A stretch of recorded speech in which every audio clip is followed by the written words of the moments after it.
Hey, Tony.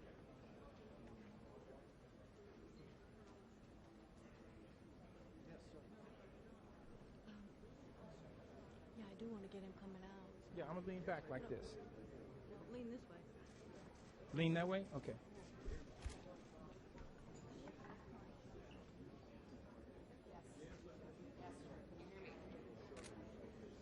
Rudy Giuliani's walking out.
This is not a traditional cabinet, George. You have people with vast business interests. You have several billionaires, very complicated disclosure forms, and these hearings have been delayed.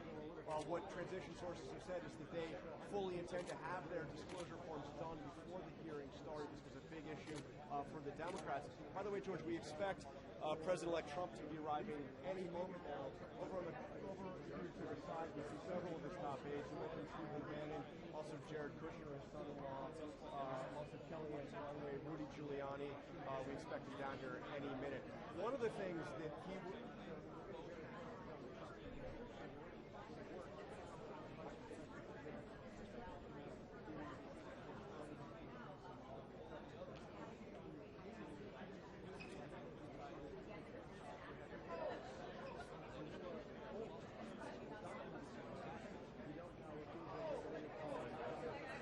and they all have offices right outside the Oval Office. You have a real collection, and I'm told here he is. The elevator has opened. I can see President Trump, and there's Vice President Pence.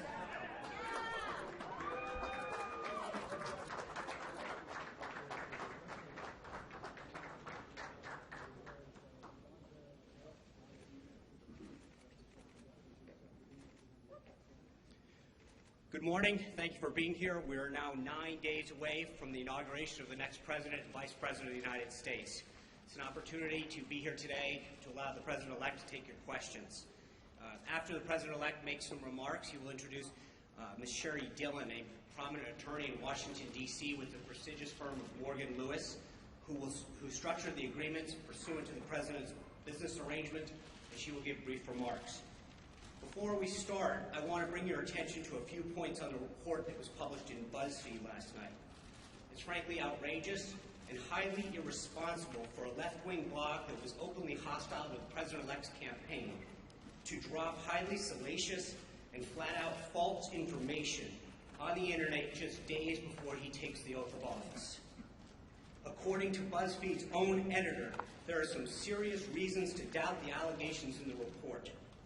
The executive editor of the New York Times also dismissed the report by saying it was, quote, totally unsubstantiated, echoing the concerns that many other reporters expressed on the internet.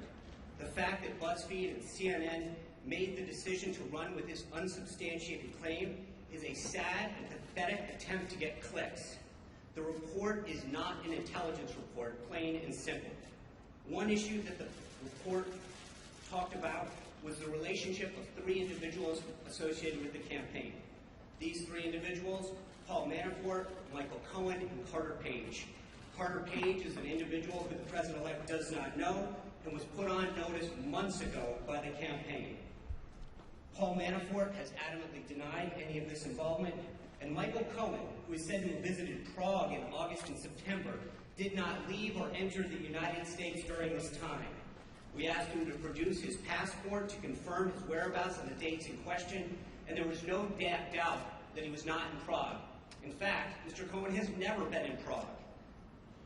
A new report actually suggests that Michael Cohen was at the University of Southern California with his son at a baseball game. One report now suggests that apparently it's another Michael Cohen. For all the talk lately about fake news, this political witch hunt by some of the media is based on some of the most flimsy reporting, and it's frankly shameful and disgraceful. With that, it is my honor to introduce the next Vice President of the United States, Mike Pence.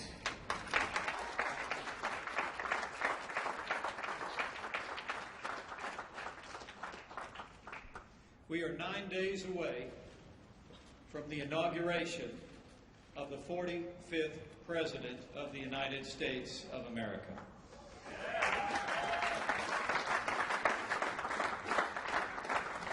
I'm profoundly honored and humbled that I will take the oath of office to serve as Vice President of the United States 9 days from today, but I'm even more honored to stand shoulder to shoulder with a new president who will make America great again.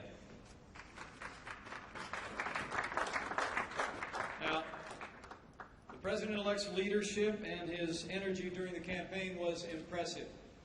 But as the chairman of the transition effort, I can assure the American people that his energy and his vision during the course of this transition has been even more inspiring. To see the way he has brought together men and women of extraordinary capability at a historic pace in this cabinet. 19 of the 21 cabinet officials have been announced, 9 committee hearings already scheduled, 7 more soon to go on the books in the next several days, and it is a compilation of men and women with an unprecedented caliber of leadership and background to help this administration move our nation forward. Perhaps that's why there's been such a concerted effort by some in the mainstream media to delegitimize this election and to demean our incoming administration. You know, I have long been a supporter of a free and independent press, and I always will be. But with freedom comes responsibility. And the irresponsible decision of a few news organizations to run with a false and unsubstantiated report when most news organizations resisted the temptation to propagate this fake news can only be attributed to media bias, an attempt to demean the President-elect and our incoming administration, and the American people are sick and tired of it.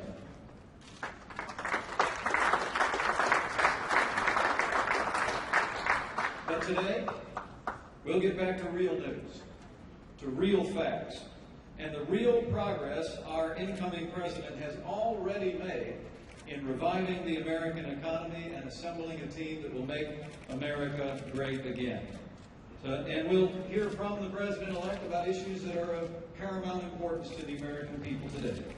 So it is my honor to introduce to all of you my friend and the President-elect of the United States of America, Donald Trump.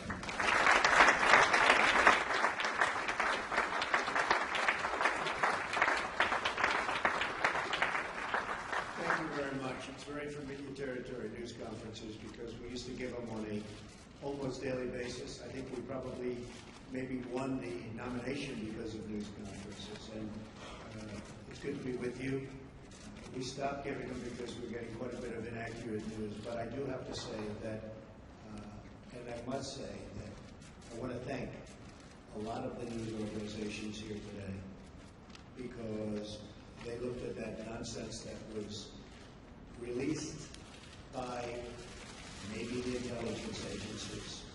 Who knows? Maybe the intelligence agencies, which would be a tremendous blot on their record if they in fact did that. A tremendous blot. Because a thing like that should have never been written, it should never have been had, and it should certainly never have been released. But I want to thank a lot of the news organizations, for some of whom have not treated me very well over the years. A couple in particular, and they came out so strongly against that fake news and the fact that it was written about by primarily one group and one television station. So I just want to compliment many of the people in the room. I have great respect for the news and great respect for freedom of the press and all of that, but I will tell you there were some news organizations, with all that was just said, that were so professional, so incredibly professional, that I've just gone up a notch as to what I think. Okay? All right. We've had some great news over the last couple of weeks. I've been quite active, I guess you could say, in an economic way for the country. A lot of car companies are going to be moving in. We have other companies. Big news is going to be announced over the next couple of weeks about companies that are going to be building in the Midwest. You saw it yesterday, V.A.A, Chrysler. Big factory going to be built in this country as opposed to another country. Ford just announced that they stopped plans for a $1 billion plant in Mexico, and they're going to be moving into Michigan and expanding very substantially an existing plant. I appreciate that from Ford. I appreciate it very much from V.A.A Chrysler. I hope that General Motors will be following, and I think they will be. I think a lot of people will be following. I think a lot of industries are going to be coming back. We have to get our drug industry coming back. Our drug industry has been disastrous. They're leaving left and right. They supply our drugs, but they don't make them here to a large extent. And the other thing we have to do is create new bidding procedures for the drug industry, because they're getting away with murder. Pharma has a lot of lobbies, a lot of lobbyists, and a lot of power. And there's very little bidding on drugs. We're the largest buyer of drugs in the world, and yet we don't bid properly, and we're going to start bidding. We're going to save billions of dollars over a period of time, and we're going to do that with a lot of other industries. I'm very much involved with the generals and admirals on the airplane, the F-35. You've been reading about it, and it's way behind schedule and many billions of dollars over budget. I don't like that. And the admirals have been fantastic. The generals have been fantastic. I've really gotten to know them well. And we're going to do some big things on the F-35 program and perhaps the F-18 program. And we're going to get those costs way down. And we're going to get the plane to be even better. And we're going to have some competition. And it's going to be a beautiful thing. So we've been very much involved. And other things. We had Jack Ma, we had so many incredible people coming here. Mr. Arnaud, they're going to do tremendous things in this country.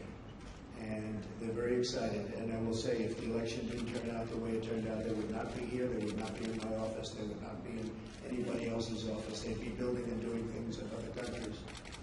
So there's a great spirit going on right now, a spirit that many people have told me they've never seen before, ever.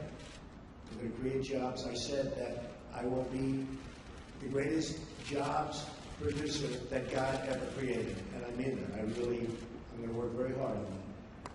We need certain amounts of other things, including a little bit of luck, but I think we're going to do a real job, and I'm very proud of what we've done, and we haven't even gotten there yet. I look very much forward to the inauguration. It's going to be a beautiful event. We have great talent, tremendous talent, and we have all of the bands, or most of the bands, from the different segments of the military. And I've heard some of these bands over the years; they're incredible. We're going to have a very, very elegant day. The 20th is going to be something that will be very, very special, very beautiful. And I think we're going to have massive crowds because we have a movement. It's a movement like the world has never seen before. It's a movement that a lot of people didn't expect. And even the polls, although some of them did get it right, but many of them didn't. That was a beautiful scene on November 8th as those states started to pour in. And we focused very hard on those states, and they really reciprocated. And those states are going to have a lot of jobs, and they're going to have a lot of security, they're going to have a lot of good news for their veterans. And by the way, speaking of veterans, I appointed today the head secretary of the Veterans Administration, David Shulkin, and we'll do a news release in a little while. I'll tell you about David. He's fantastic. He's fantastic. He will do a truly great job. One of the commitments I made is that we're going to straighten out the whole situation for our veterans. Our veterans have been treated horribly. They're waiting in line for 15, 16, 17 days. Cases where they go in and they have a minor early stage form of cancer. They can't see a doctor. By the time they get to the doctor, they're terminal. It's not going to happen. It's not going to happen. So David is going to do a fantastic job. We're going to be talking to a few people also to help David. And we have some of the great hospitals of the world going to align themselves with us on the Veterans Administration, like the Cleveland Clinic, like the Mayo Clinic, a few more that we have. And we're going to set up a group. These are hospitals that have been the top of the line, the absolute top of the line. And they're going to get together with their great doctors. Dr. Toby Cosgrove, as you know, from the Cleveland Clinic, has been very involved. Mike Perlmutter has been very, very involved, one of the great men of business. And we're going to straighten out the VA for our veterans. I've been promising that for a long time. And something I feel very, very strongly. So you'll get the information on David, and I think you'll be very impressed with the job he does. We looked long and hard. We interviewed at least 100 people. Some good, some not so good, but we had a lot of talent. And we think this election will be something that will, with time, straighten it out, and straighten it out for good, because our veterans have been treated very unfairly. Okay. Questions? Yes.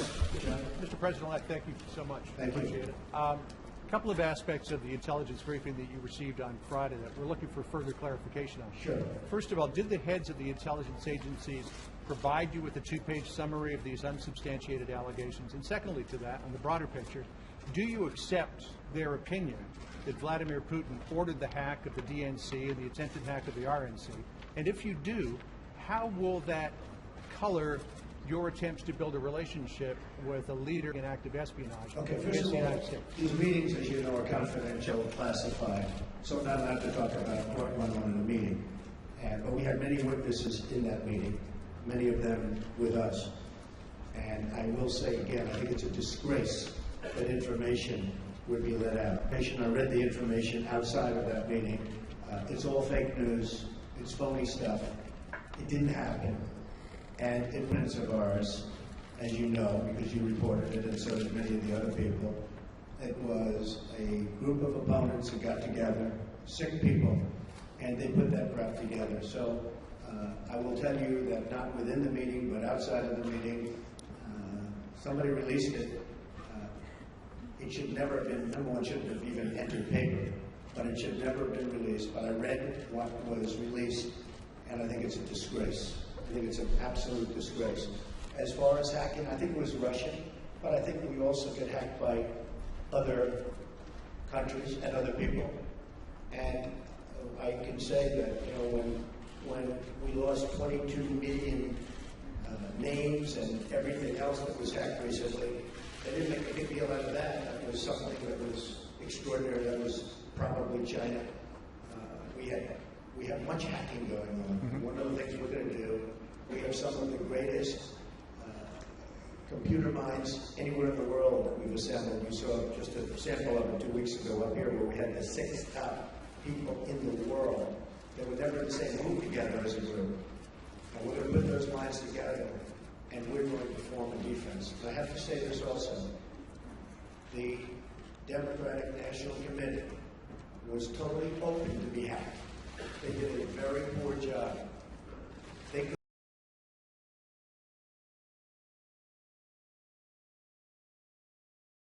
and I will give Reince Priebus credit because when Reince saw what was happening in the world and with this country, he went out and went to various firms and ordered a very, very strong hacking defense. And they tried to hack the Republican National Committee, and they were unable to break through. We have to do that for our country. It's very important. And just to the last part of that question, when I said, how could all of this potentially color your attempts to build a better relationship with President Putin? Well, you know, President Putin and Russia put out a statement today that this fake news was indeed fake news. They said it totally never happened. Now, somebody would say, oh, of course he's going to say that. I respected the fact that he said that. And I'll be honest, I think if he did have something, they would have released it. They would have been glad to release it.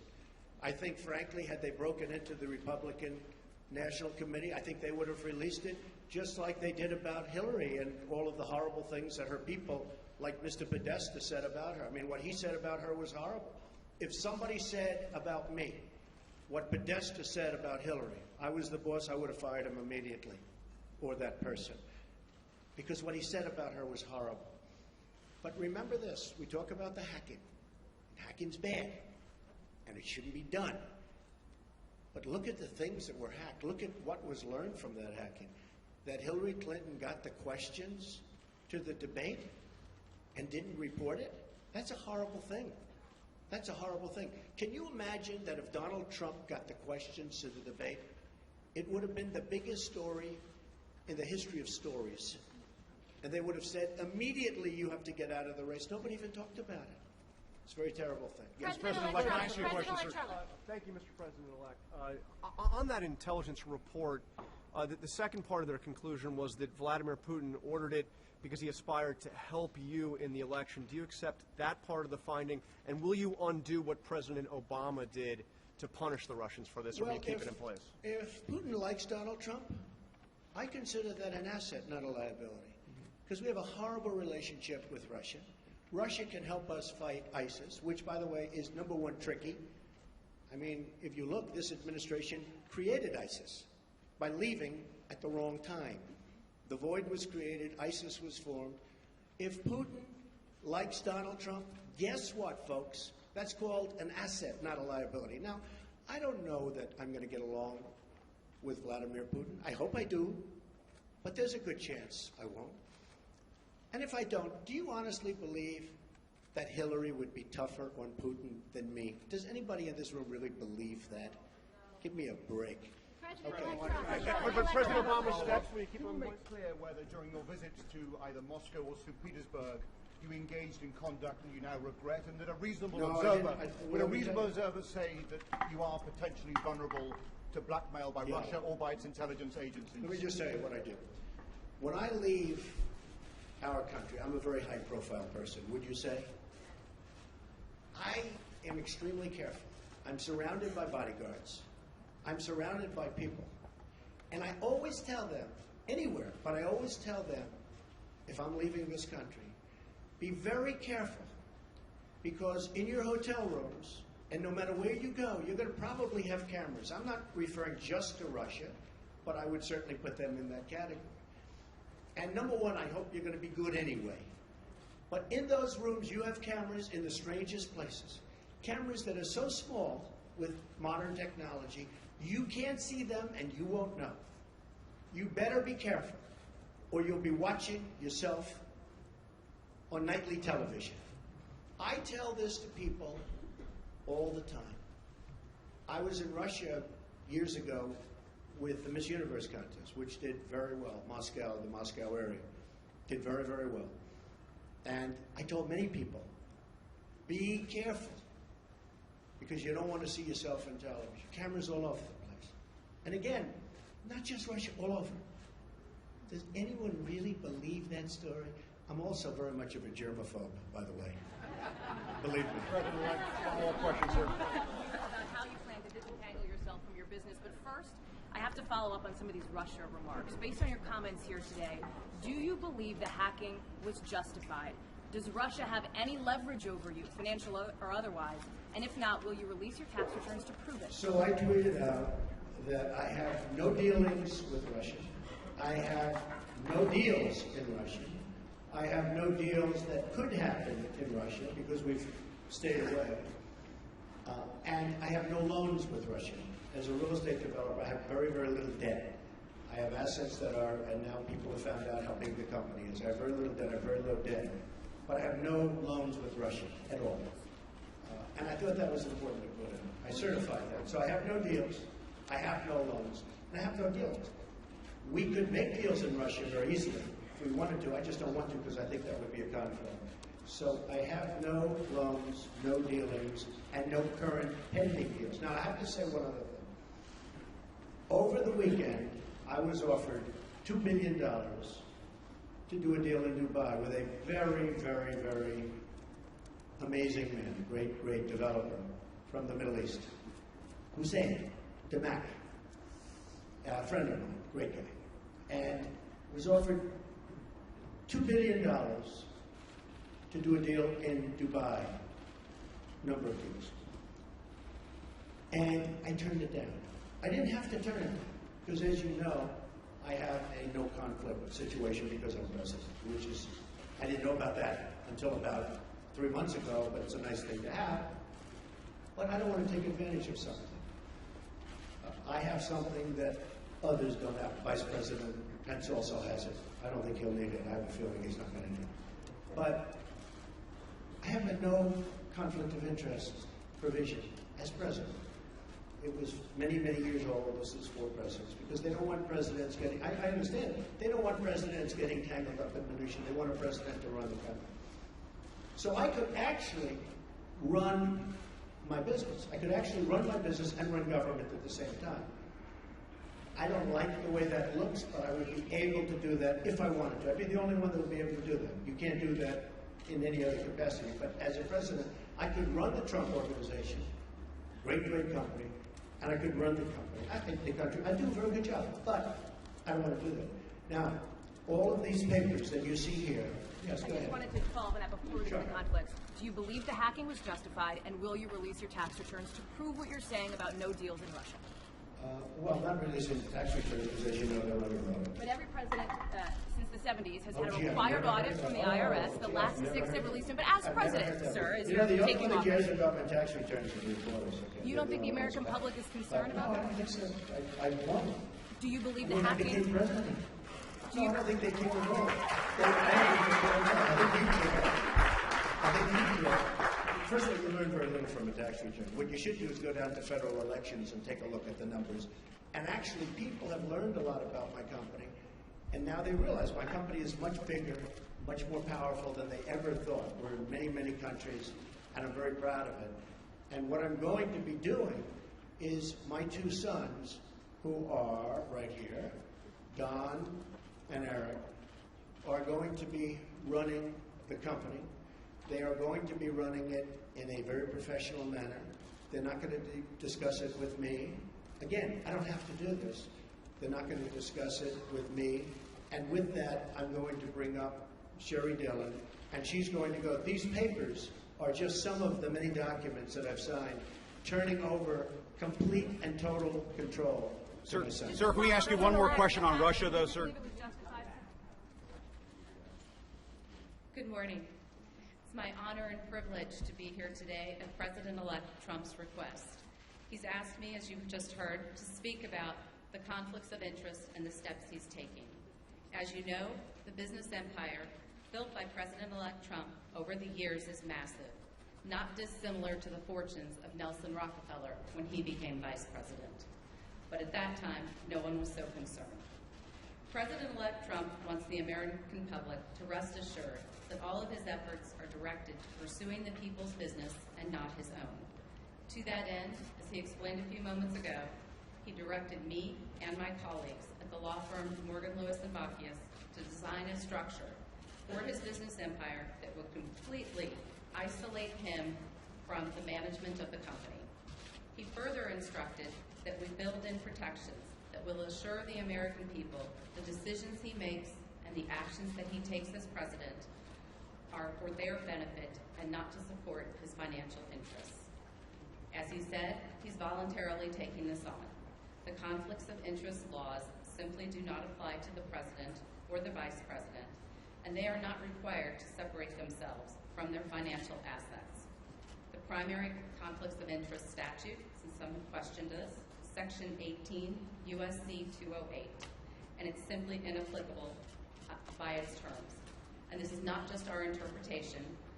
It's Congress itself who made this clear in 1989 when it amended Section 18 U.S.C. 202 to state that, except as otherwise provided, the terms office and employee in Section 208 shall not include the president.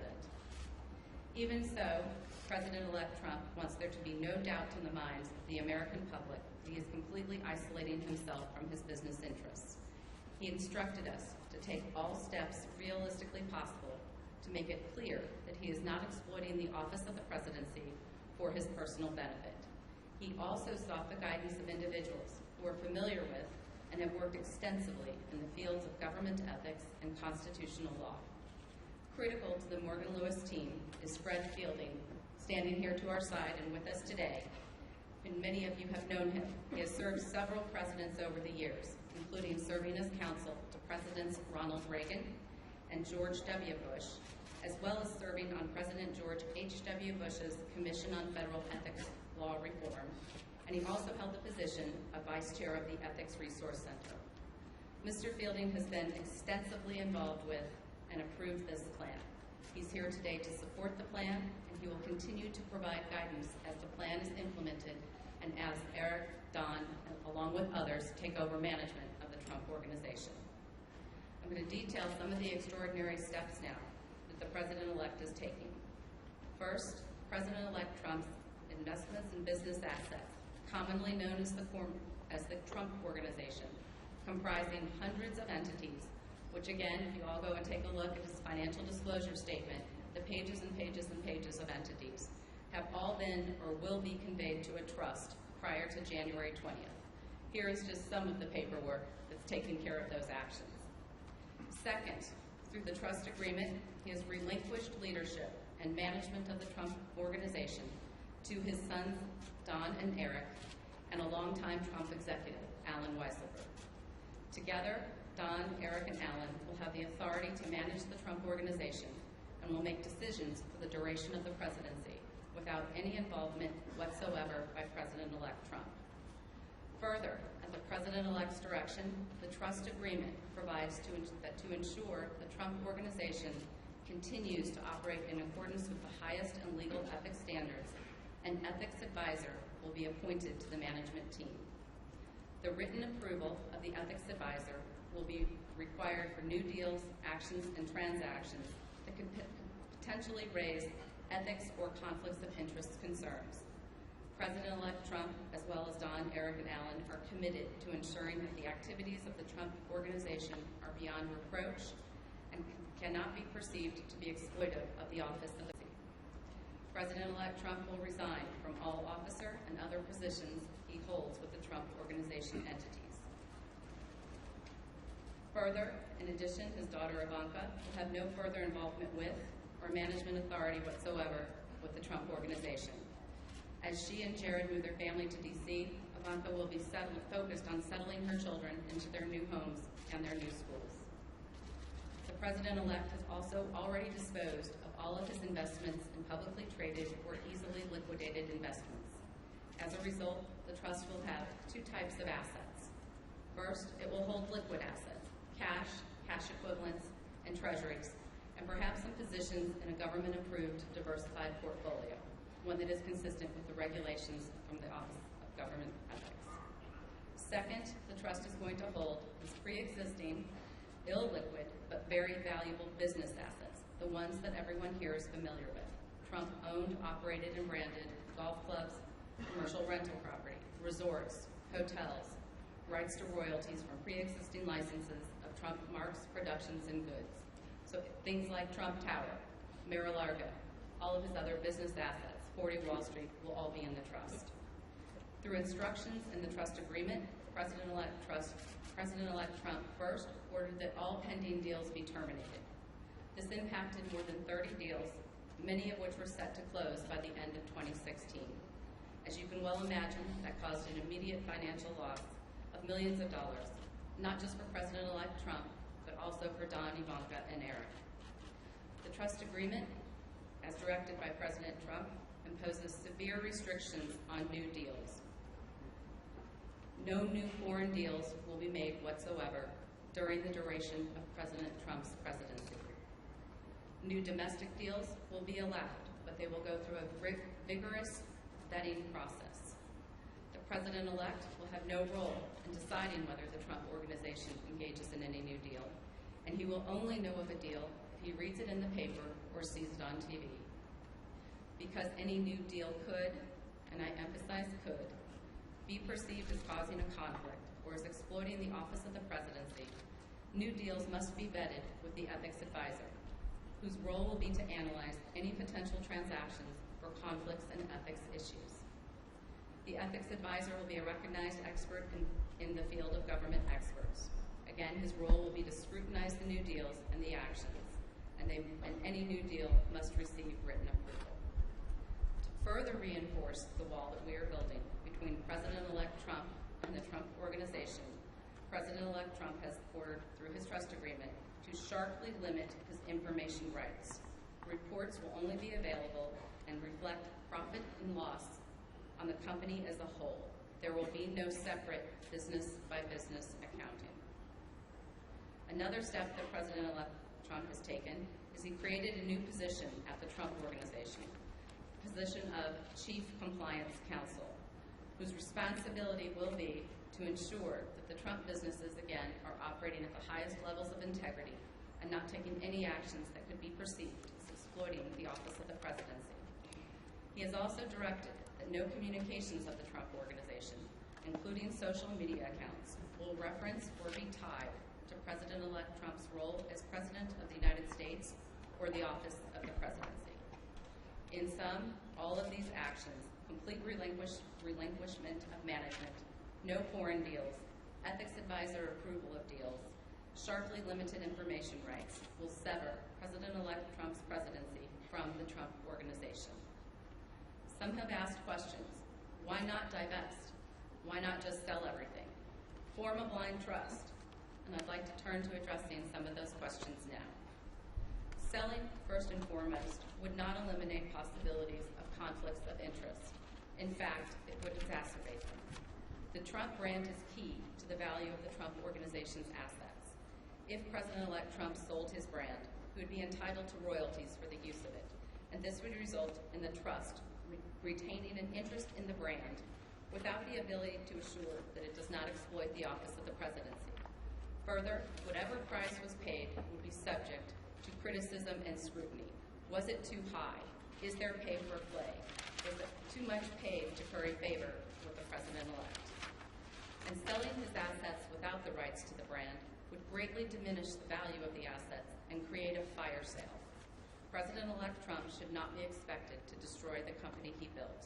This plan offers a suitable alternative to address the concerns of the American people. And selling the entire Trump organization isn't even feasible. Some people have suggested that the president-elect sell the business to his adult children. This would require massive third-party debt, sourced with multiple lenders whose motives and willingness to participate would be questioned and undoubtedly investigated. And if the president-elect were to finance the sale himself, he would retain the financial interest in the assets that he owns now. Some people have suggested that President-elect Trump could bundle the assets and turn the Trump organization into a public company. Anyone who's ever gone through this extraordinarily cumbersome and complicated process knows that it is a non-starter. It is not realistic, and it would be inappropriate for the Trump organization. Some people have suggested a blind trust, but you cannot have a a totally blind trust with operating businesses. President Trump can't unknow he owns Trump Tower, and the press will make sure that any new developments at the Trump Organization are well publicized. Further, it would be impossible to find an institutional trustee that would be competent to run the Trump Organization. The approach he is taking allows Don and Eric to preserve this great company and its iconic assets. And this approach is best from a conflicts and ethics perspective. It creates a complete separation from President-elect Trump and separates him and prevents him from participating in the business, imposes strict limits on what the trustees can do, and requires the assent of any ethics advisor to a new deal. I'm going to turn to one last topic today that has been of interest lately, called emoluments. That's a word I think we've all become familiar with and perhaps had not heard before. And we're going to describe some other actions that President-elect Trump is taking to avoid even the appearance of a conflict. Emoluments comes from the Constitution. The Constitution says officials may not accept gifts, titles of nobility, or emoluments from foreign governments with respect to their office, and that no benefit should be derived by holding an office. The so-called emoluments clause has never been interpreted, however, to apply to fair value exchanges that have absolutely nothing to do with an office holder. No one would have thought when the Constitution was written that paying your hotel bill was an emolument. Instead, it would have been thought of as a value-for-value exchange, not a gift, not a title, and not an emolument. But since President-elect Trump has been elected, some people want to define emoluments to cover routine business transactions, like paying for hotel rooms. They suggest that the Constitution prohibits the businesses from even arm's-length transactions that the President-elect has absolutely nothing to do with and isn't even aware of. These people are wrong. This is not what the Constitution says. Paying for a hotel room is not a gift or a present, and it has nothing to do with an office. It's not an emolument. The Constitution does not require President-elect Trump to do anything here. But, just like with conflicts of interests, he wants to do more than what the Constitution requires. So President-elect Trump has decided, and we are announcing today, that he is going to voluntarily donate all profits from foreign government payments made to his hotels to the United States Treasury. This way, it is the American people who will profit. In sum, I and President-elect's other advisors at Morgan Lewis have determined the approach we've outlined today will avoid potential conflicts of interest or concerns regarding exploitation of the office of the presidency without imposing unnecessary and unreasonable losses on the President-elect and his family. We believe this structure and these steps will serve to accomplish the President-elect's desire to be isolated from his business interests and give the American people confidence that his sole business and interest is in making America great again, bringing back jobs to this country, securing our borders, and rebuilding our infrastructure. The American people were well aware of President-elect Trump's business empire and financial interests when they voted. Many people voted for him precisely because of his business success. President-elect Trump wants to bring this success to all Americans. Thank you.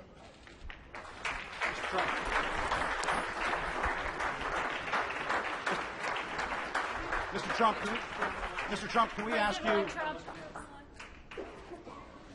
Mr. Trump, can we ask you some policy questions? Policy questions, sir. Trump, thank you, Mr. Trump. Trey Yanks with One American News. What is your response to your critics that say not only you but also your cabinet is filled with conflicts of interest, and do you plan to set an example in the future to make sure that your cabinet and everyone throughout your administration? Good question. I really think that when you watch what's going on with what's happening in Hawaii, I was just watching as an example Rex Tillerson. I think it's brilliant what he's doing and what he's saying. I watched yesterday, as you know, our great senator who is going to be a great attorney general, and he was brilliant. And what people don't know is that he was a great prosecutor and attorney general in Alabama, and he was brilliant yesterday. So I really think that I think we have one of the great cabinets ever put together. And We've been hearing that from so many people. People are so happy. You know, in the case of Rex, he ran incredibly ExxonMobil. When there was a fine, he would get it. When they needed something, he would be there. A friend of mine who's very, very substantial in the oil business, Harold Hamm, big supporter, he said, there's nobody in the business like Rex Tillerson. And that's what we want. That's what I want to bring to government. I want to bring the greatest people into government because we're way behind. We don't make good deals anymore. I say it all the time in speeches. We don't make good deals anymore. We make bad deals. Our trade deals are a disaster.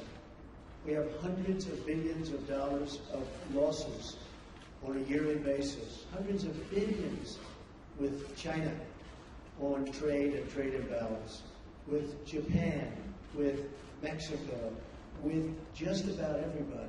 We don't make good deals anymore. So we need people that are smart. We need people that are successful. They got successful because, generally speaking, they're smart. And that's what I put. I'm very proud of the cabinet. I think they're doing very well. It's very interesting how it's going, but it's, I think they're doing very, very well. Mr. Trumpy, quick follow-up, sir, on Russia, sir. Thank you, Mr. President-elect. I wanted to ask a few questions on Obamacare. Yeah. Can you be specific on what guidance you're giving congressional Republicans on the timeline for repeal and replace, Sure. whether it needs to be simultaneous or a Finally, delay? Obamacare. I thought it was never going to be asked. I also wanted to ask you, though, if you have outlined a plan for what you want the replace package to look like. Would it guarantee coverage for those who have gotten health insurance through the current Obamacare law? You're going to be very, very proud, as not only the media and reporters, you're going to be very proud of what we put forth having to do with health care. Obamacare is a complete and total disaster. They can say what they want. They can guide you any way they want to guide you. In some cases, they guide you incorrectly. In most cases, you realize what's happened. It's imploding as we sit. Some states have over 100% increase. And 17, and I said this 2 years ago, 17 is going to be the bad year. It's going to be catastrophic. Frankly, we could sit back, and it was a thought from a political standpoint, but it wouldn't be fair to the people. We could sit back and wait and watch and criticize. And we could be a Chuck Schumer and sit back and criticize it, and people would come, they would come, begging to us, please, we have to do something about Obamacare. We don't want to own it. We don't want to own it politically. They own it right now. So the easiest thing would be to let it implode in 17, and believe me, we'd get pretty much whatever we wanted, but it would take a long time. We're going to be submitting, as soon as our secretary is approved, almost simultaneously, shortly thereafter, a plan. It'll be repeal and replace. It will be essentially simultaneously. Be various segments, you understand, but will most likely be on the same day or the same week, but probably the same day, could be the same hour. Repeal and replace. Very complicated stuff.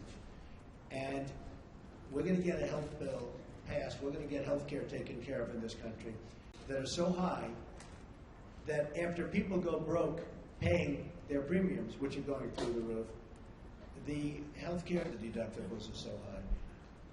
Obamacare is the Democrats' problem. We are going to take the problem off the shelves for them. We're doing them a tremendous service by doing it. We could sit back and let them hang with it.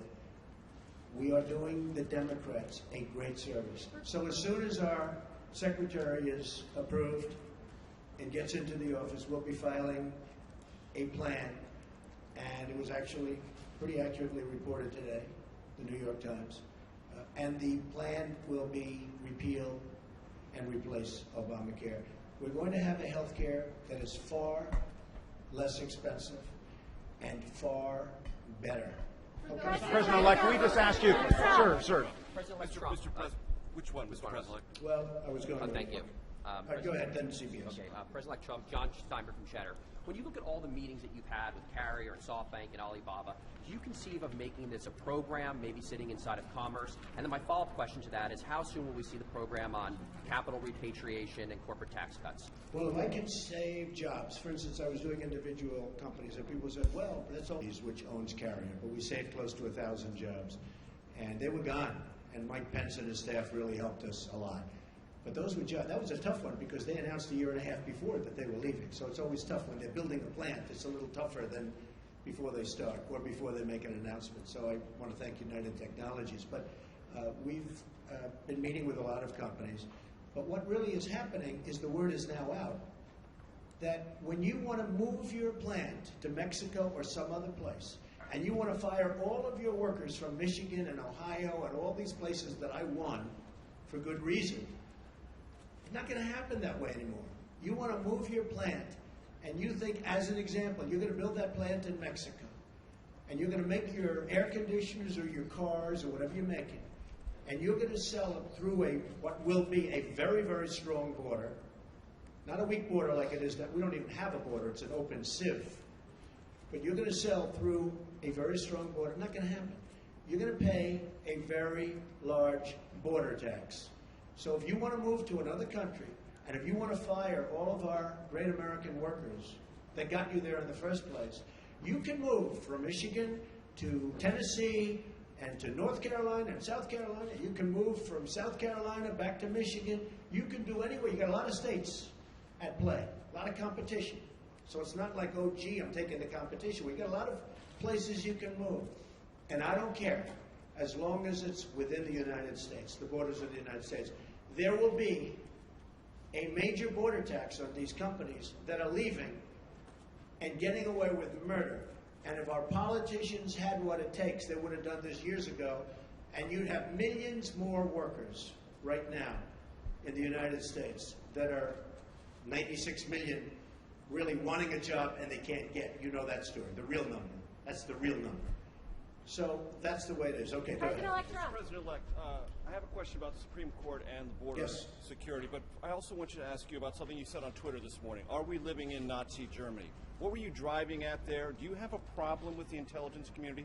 And on the Supreme Court, what's your timeline? You said a while ago you were down to 4. Have you conducted those interviews yet? What's your timeline for nominating? And on the border fence, it now appears clear U.S. taxpayers will have to pay for it up front. What is your plan to get Mexico to pay for it? I got it. You have any more? That's it. On the fence. It's not a fence, it's a wall. You just misreported it. We're going to build a wall. I could wait about a year and a half until we finish our negotiations with Mexico, which will start immediately after we get to office, but I don't want to wait. Mike Pence is leading an effort to get final approvals through various agencies and through Congress for the wall to begin. I don't feel like waiting a year or a year and a half. We're going to start building. Mexico, in some form, and there are many different forms, will reimburse us, and they will reimburse us for the cost of the wall. That will happen, whether it's a tax or whether it's a payment, that it's a payment, but it will happen. So remember this, okay? I would say we are going to build a wall, and people would go crazy. I would then say, who's going to pay for the wall? And people would all scream out, 25,000, 30,000 people, because nobody's ever had crowds like Trump has had. You know that's okay. Okay, now he agrees. Finally, he agrees.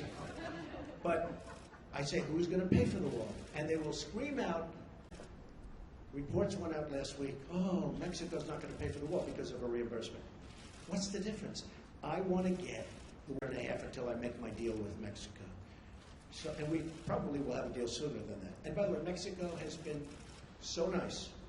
The government of Mexico, I respect the people of Mexico. I love the people of Mexico. I have many people from Mexico working for me. They're phenomenal people. The government of Mexico is terrific. I don't blame them for what's happened. I don't blame them for taking advantage of the United States. I wish our politicians were so smart. Mexico has taken advantage of the United States. I don't blame the representatives and various presidents, etc., of Mexico. What I say is we shouldn't have allowed that to happen. It's not going to happen anymore. So in order to get the wall started, Mexico will pay for the wall. but it'll be reimbursed. Okay? Supreme Court judgment. So, as you know, I have a list of 20. I've gone through them. We've met with numerous candidates. They're outstanding in every case. They were largely recommended and highly recommended by Federalist Society. Jim DeMint was also very much involved in his group, which is fantastic, and he's a fantastic guy. So between Leo and Jim DeMint and some senators and some Congress people, we have a great group of people.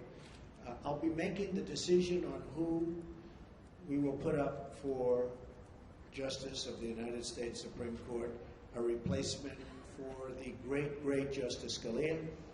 That will be probably within 2 weeks of the 20th. So within about 2 weeks, probably the second week. I consider the first day because we'll also be doing some pretty good signings.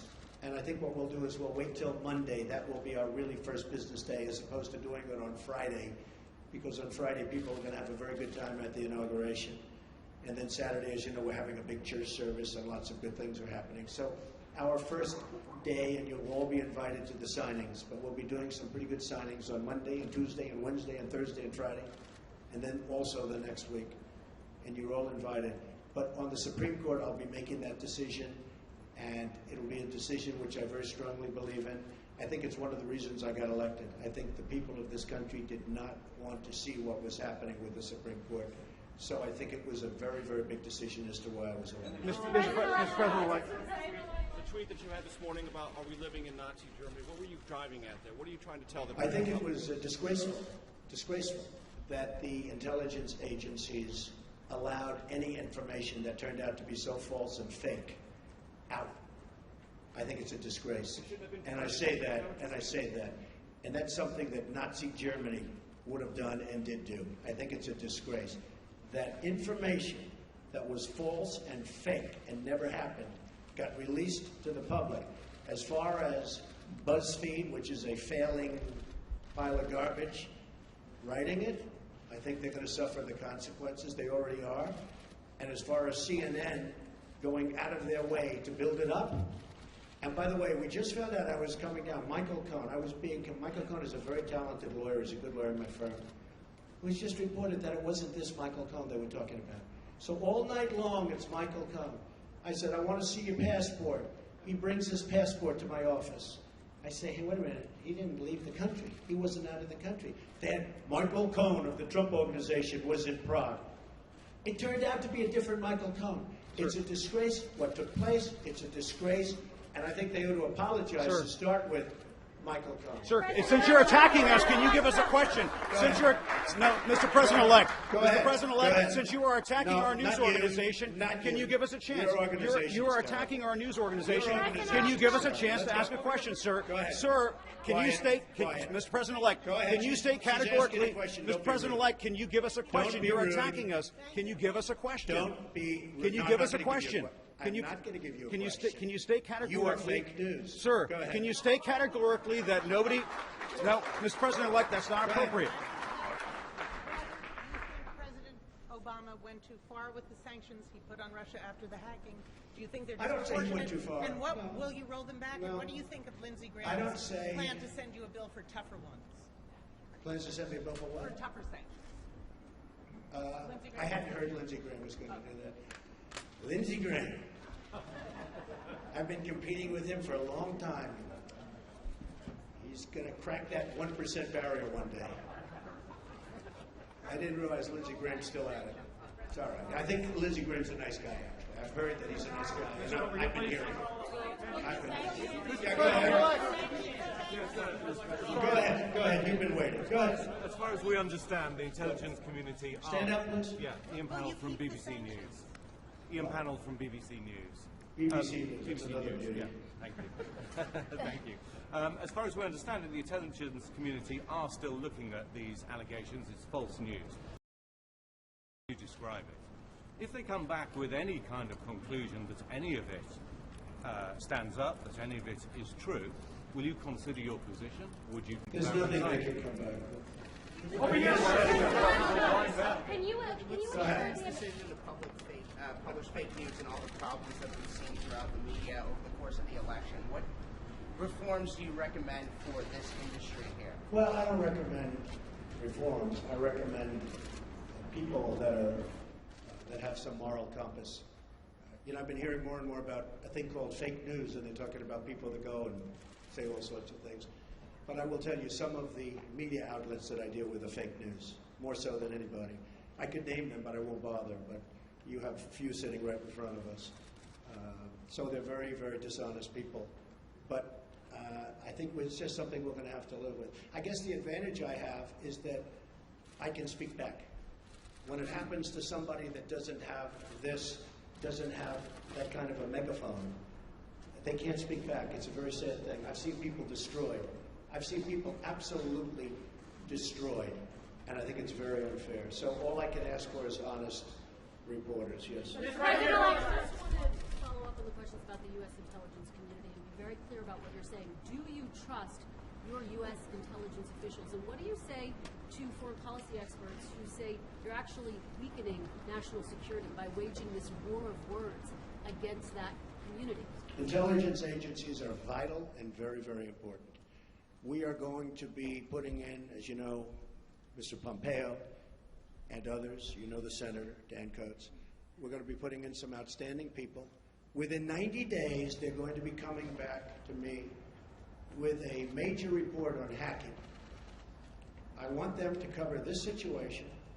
I also want them, however, to cover maybe most importantly, because we're hacked by everybody.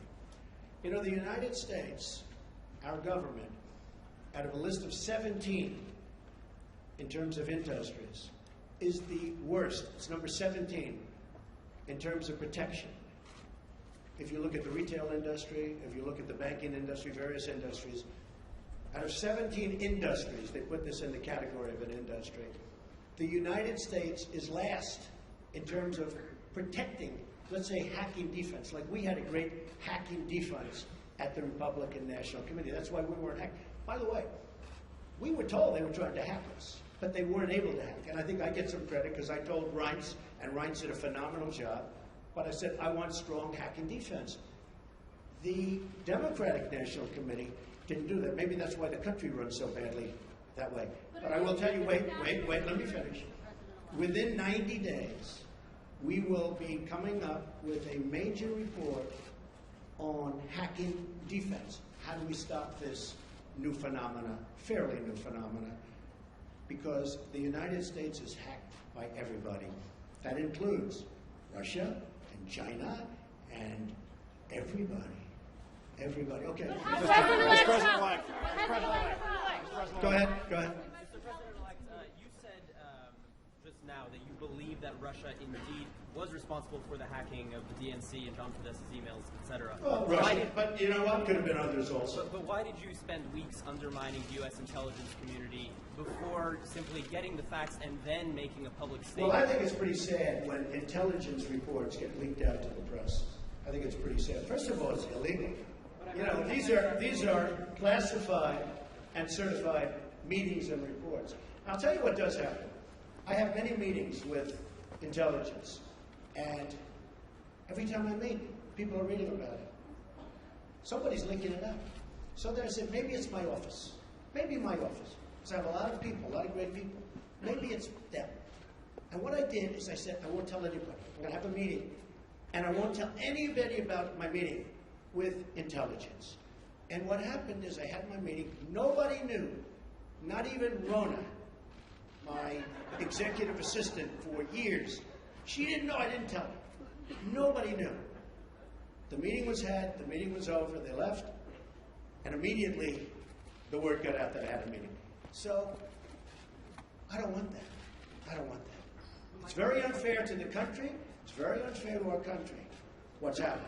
That report should have never, first of all, it shouldn't have been printed because it's not worth the paper it's written on. And I thank the New York Times for saying that. I thank a lot of different people for saying that.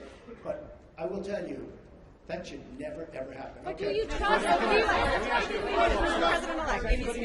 Thank you, Mr. President-elect. Can you stand here today, once and for all, and say that no one connected to you or your campaign had any contact with Russia leading up to or during the presidential campaign? And if you indeed do believe that Russia was behind the hacking, what is your message to Vladimir Putin right now?